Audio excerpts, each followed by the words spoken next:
les paramètres de calibration. Donc ici, par défaut, il y a 4 paramètres qui s'affichent.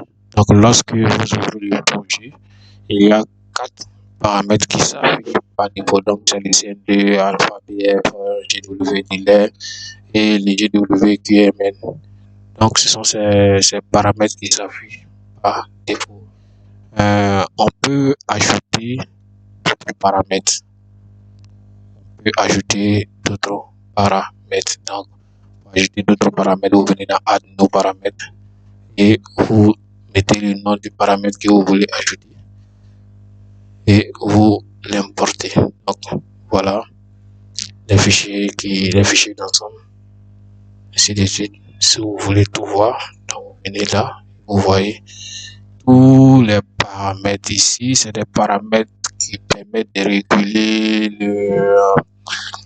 les données des nappes, les données de couverture du sol, les données de végétation, ainsi de suite.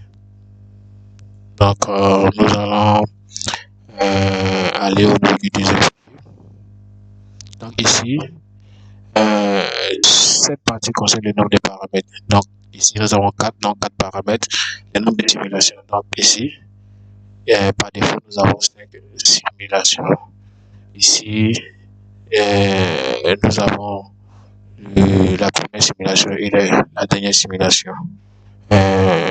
Ici, nous avons le nombre d'années de simulation sans tenir compte du nombre d'années de mise en route.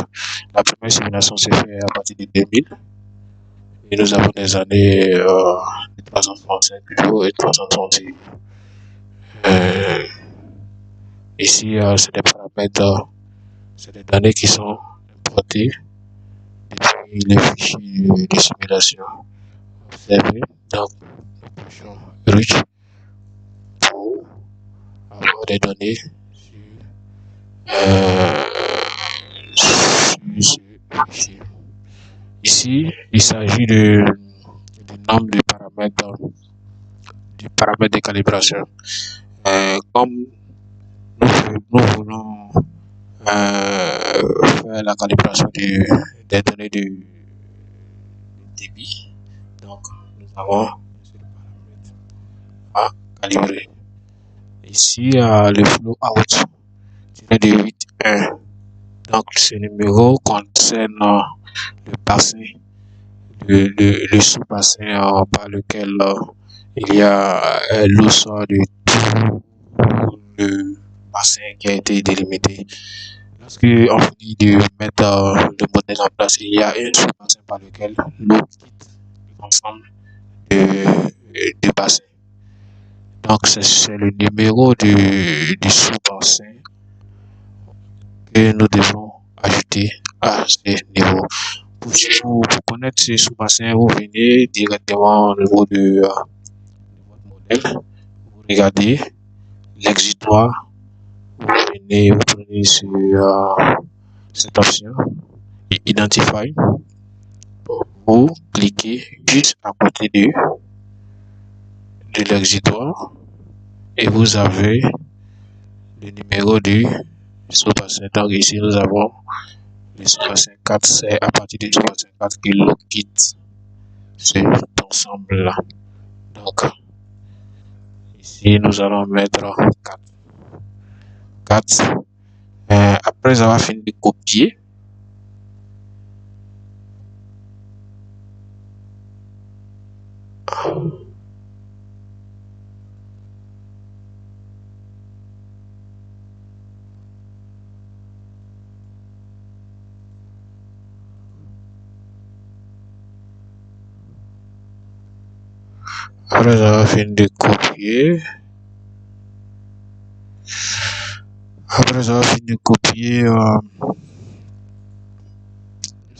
ces données,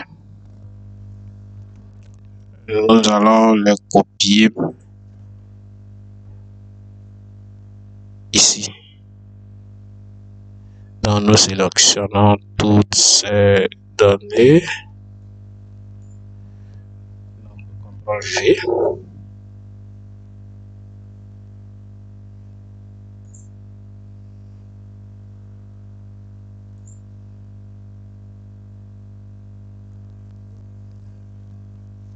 CTRL-V. Nous avons 3653 lignes. Donc 3653 données. Donc ici, nous mettons 3653 données. Nous enregistrons toutes ces données modifiées. Nous venons au niveau de extraction. Extraction. Ici, il s'agit d'une seule donnée. Donc, le débit qui sera à partir du sous-bassin 4. Donc 4.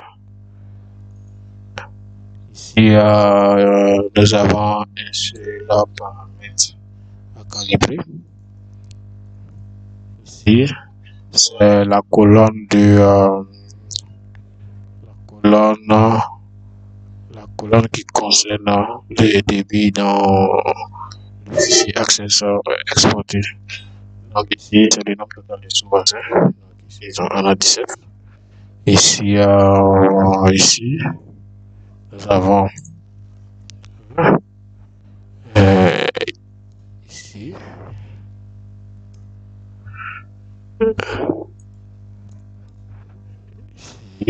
nous avons 4. Donc, ces deux lignes peuvent être supprimées. Ici, la première année de simulation. Ici, 2003, 2012, la première année de simulation sont tenues compte de la période de mise en route. Donc ici, nous avons ici le paramètre. Ici, les critères de performance qui nous